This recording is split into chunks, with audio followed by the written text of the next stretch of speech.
Muy buenas noches, mis estimados hermanos. Es un gusto para mí el que nos volvamos a encontrar esta noche para alabar y glorificar el nombre del Señor. En esta ocasión seguimos estudiando la carta del apóstol Santiago a la iglesia que vivía en la dispersión, en la diáspora. Este ya será nuestro tema número 12, de la serie de la carta de Santiago. Aún seguimos en el capítulo 1, no hemos salido del capítulo 1. Y el título del tema para esta noche es La prueba de la verdadera religión. La prueba de la verdadera religión. Y el texto bíblico lo encontramos en el capítulo 1, versículo 27 de la carta de Santiago. Y dice el texto bíblico: la religión pura y sin mancha delante de Dios el Padre es esta: visitar a los huérfanos y a las viudas en sus tribulaciones y guardarse sin mancha del mundo. Mis hermanos, esperamos que la gracia de nuestro Dios nos pueda dar entendimiento al estudiar este delicado pasaje de la palabra de Dios. Que nuestras mentes y nuestros corazones estén abiertos, predispuestos a entender y a poder aplicar a nuestra vida las palabras delicadas de este versículo.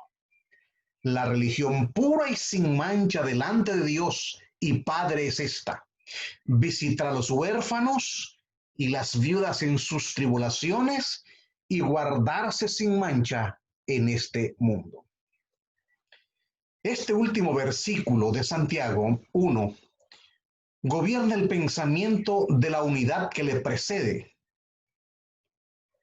como también gobierna la unidad que le sigue en el capítulo 2.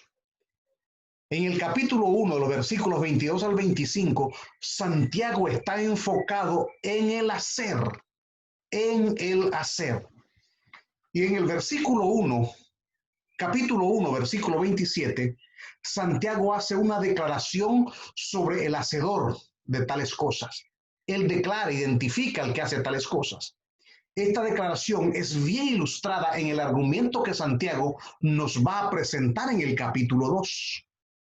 Allí Santiago nos ilustrará lo que él quiere decir con la frase la verdadera religión o la religión pura y sin mancha. La relación que éste tiene con la preocupación por los pobres y marginados de la sociedad.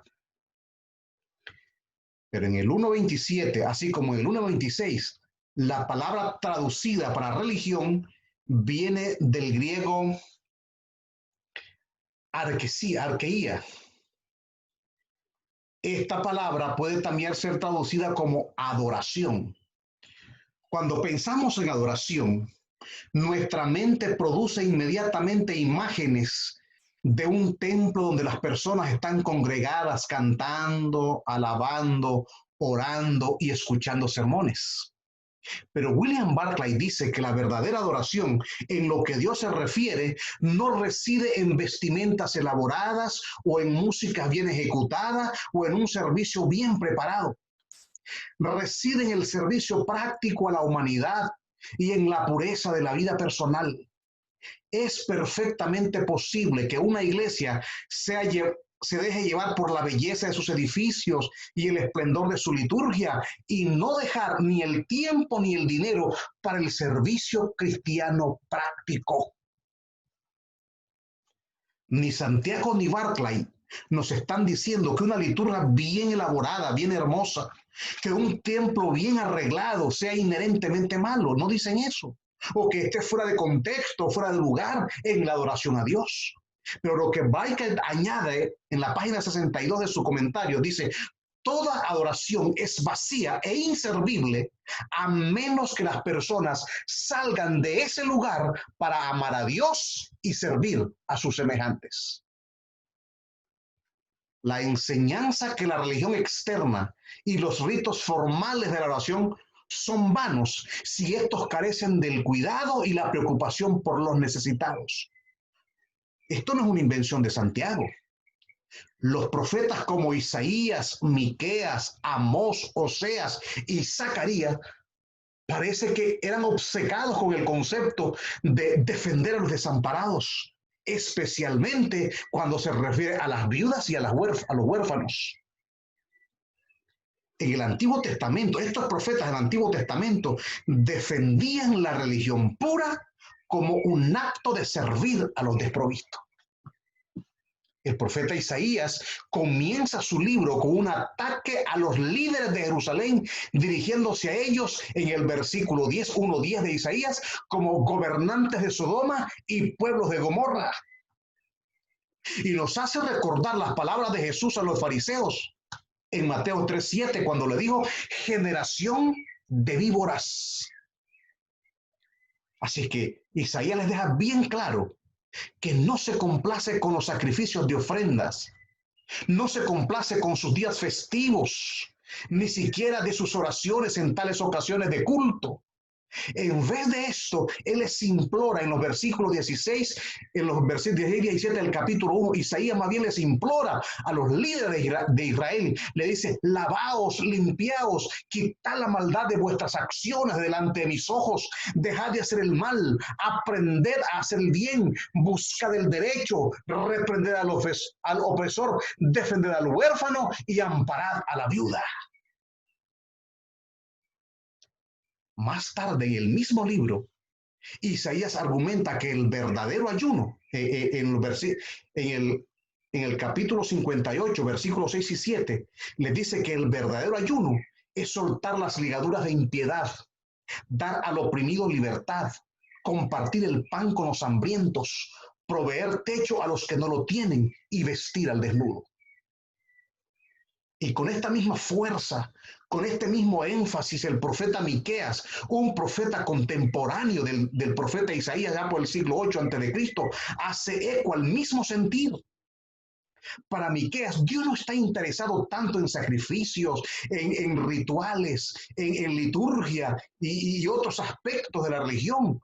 ¿Qué es lo que Dios requiere? Pregunta Miqueas en el capítulo 6, versículo 8. Solamente hacer justicia, amar misericordia y caminar humildemente delante de Dios. Pero el profeta Amós usa un lenguaje más fuerte todavía. Amós cita directamente a Dios diciendo: aborrezco, rechazo vuestras festividades y no me huelen bien vuestras asambleas festivas. Aunque me ofrezcáis vuestros holocaustos y vuestras ofrendas vegetales, no los aceptaré, ni miraré vuestros sacrificios de paz de animales engordados. Quita de mí el bullicio de tus canciones, pues no escucharé las salmodias de tus instrumentos. ¿Y qué es lo que Dios quiere esta vez? El profeta sigue diciendo en el versículo 24: más bien, corra el derecho como agua y la justicia como arroyo permanente. O como lo dice la Biblia, la versión al día, 5:24 de Miqueas, de Amós, donde dice: yo quiero ver un diluvio de justicia, un torrente de buenas obras. Y el profeta Zacarías, un profeta que existió ya después del cautiverio babilónico, también a él lo encontramos con un hermoso refrán que también tiene que ver sobre el tema. Dice en Zacarías 3, 9 y 10. Zacarías 3, 9 y 10 dice: así ha dicho Jehová de los ejércitos, juzgad conforme a la verdad, practicad la bondad y la misericordia, cada uno con su hermano, no extorsionéis a la viuda y al huérfano, al extranjero y al pobre, ni ninguno piense en su corazón el mal contra su hermano. Pero no quisiste escuchar. Más bien, se encogieron de hombros rebeldemente y taparon sus oídos para no oír. Tristemente, el pueblo de Dios a quien Dios envía reprensiones, a calmar sus avaricias y pensar en los pobres, se encogieron de brazos, hicieron oídos sordos y no obedecieron a las reprensiones de Dios a través del profeta. Los profetas no fueron los únicos en defender a los pobres, de las viudas y los huérfanos. También nosotros encontramos al salmista levantando la voz y proclamando en el Salmo 68:5, que dice: Padre de los huérfanos y juez de las viudas es Dios en su santa morada. Y si usted estudia detenidamente el Antiguo Testamento, la palabra pobre en singular aparece 101 veces, mientras que en singular la palabra pobres aparece 64 veces. La palabra viuda en singular aparece en todo el Antiguo Testamento 55 veces, mientras que viudas en plural aparece 27 veces. La palabra huérfano en singular aparece 29 veces en el Antiguo Testamento, mientras que la palabra huérfanos en plural aparece 15 veces en el Antiguo Testamento, mostrando así que Dios no esconde su vista, Dios no esconde su mirada del necesitado, y que la religión pura y verdadera de aquel que la practica es atender a la viuda, al huérfano y al pobre en su necesidad. Pero también el Nuevo Testamento. El Nuevo Testamento no cae frente a esta verdad divina. Pues el mismo Nuevo Testamento habla que la religión pura es esta misma, servir a los demás. La historia de Jesús en los evangelios demuestra la constante preocupación del Mesías para con los marginados de la sociedad. Las declaraciones más fuertes de Jesús las encontramos en el Evangelio según San Marcos. En un encuentro directo con un maestro de la ley, Jesús está de acuerdo con él en Marcos 12:33, que el amar al prójimo como a sí mismo vale más que todos los holocaustos y sacrificios. Pero un poco más abajo, en el mismo capítulo 12, Jesús emite una de las declaraciones más fuertes y una de las reprensiones más grandes contra los fariseos, acusándolos de enriquecerse con las propiedades de las viudas mientras que continúan pretendiendo adorar y alabar a Dios en el templo. 12:40 de Marcos.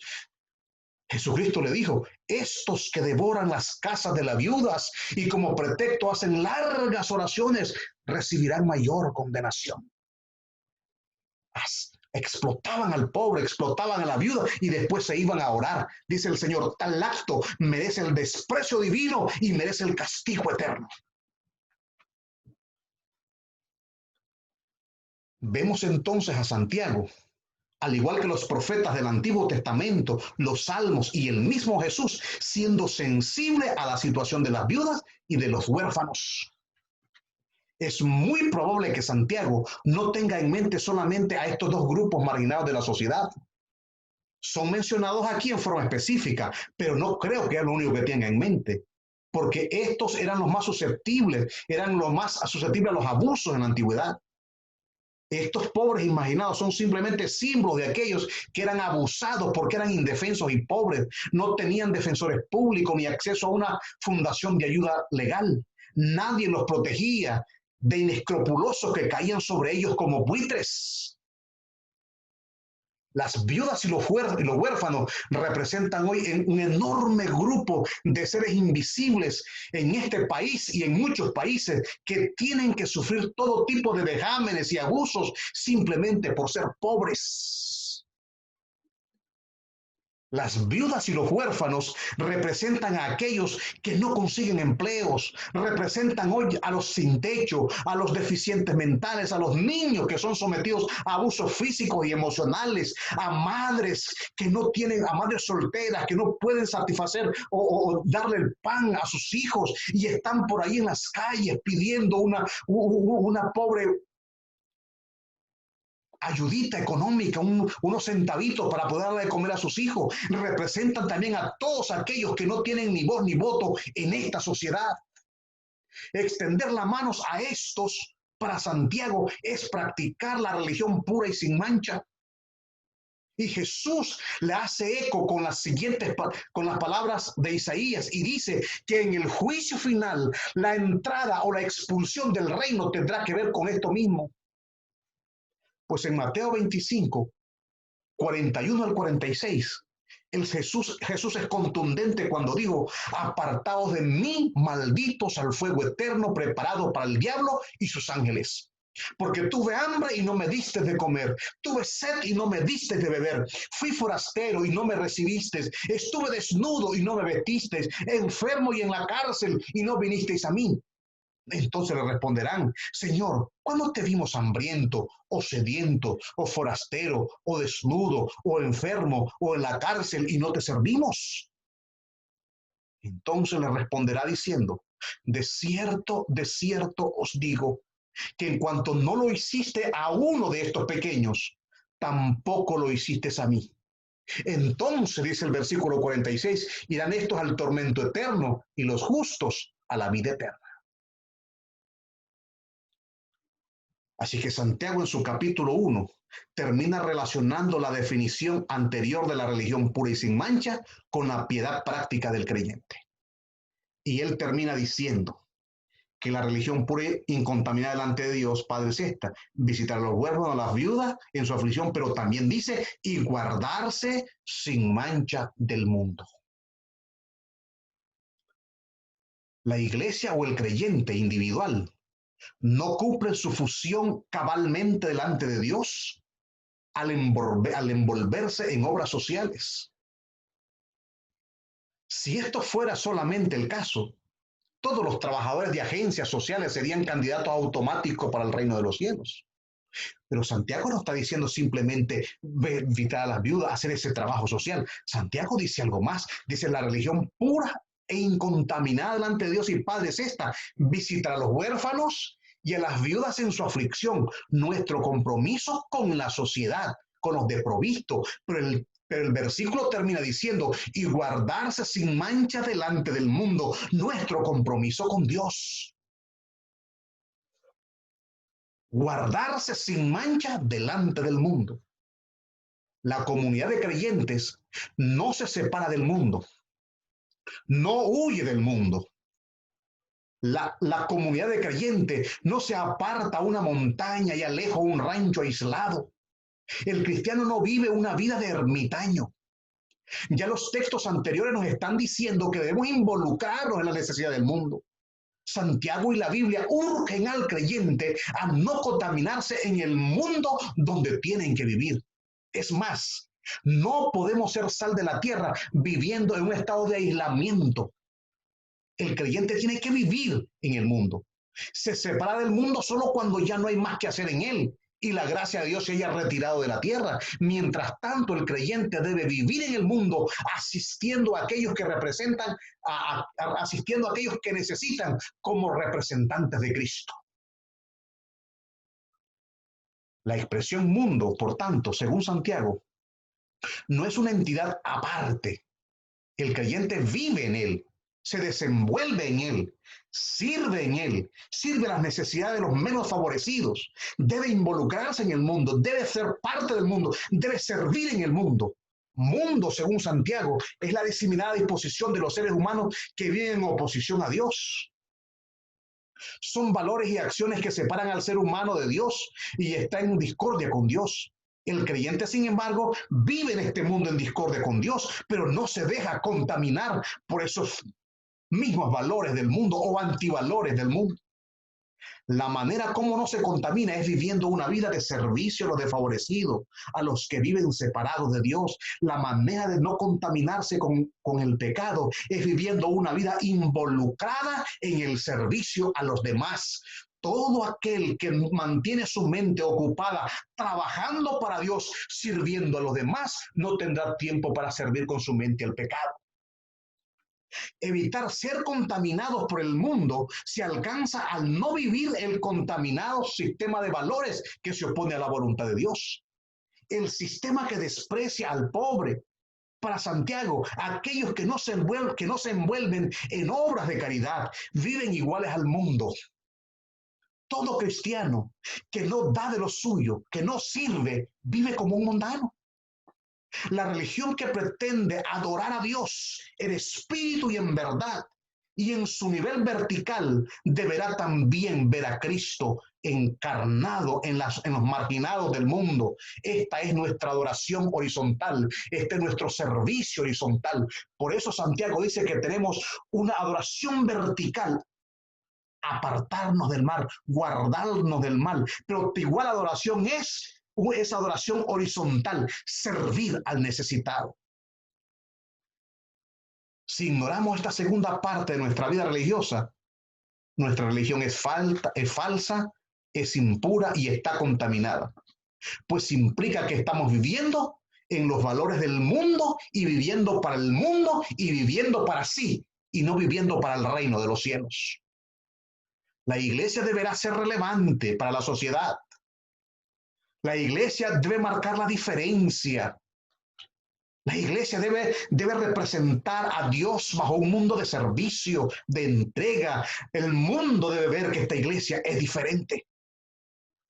Fracasaremos como iglesia si nos tornamos indiferentes al sufrimiento del mundo. Nos hacemos parte del mundo cuando somos insensibles al sufrimiento de la humanidad, al punto de no querer molestarnos en nuestro estado de conformismo. Tenemos que asegurarnos que nuestra agenda misionera involucre no solo el dar estudios bíblicos, no solamente el predicar, no solamente el ganar alma. Es necesario servir a la necesidad.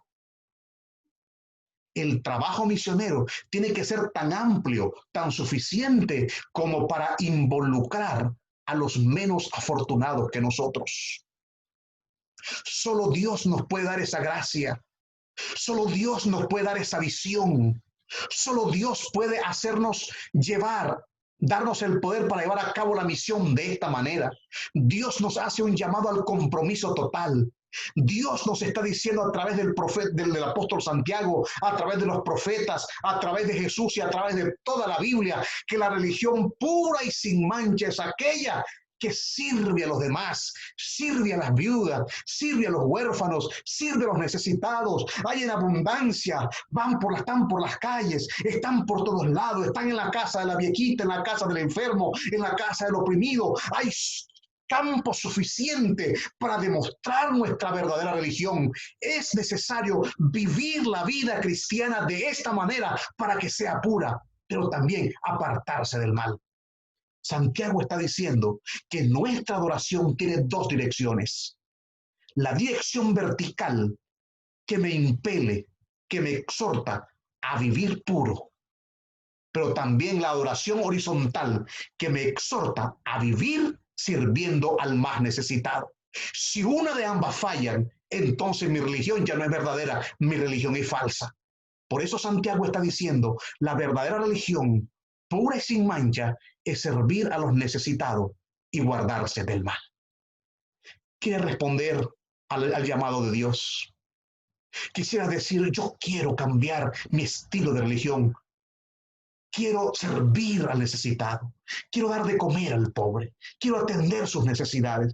Quiero ayudar porque es lo que identifica mi religión pura delante de Cristo.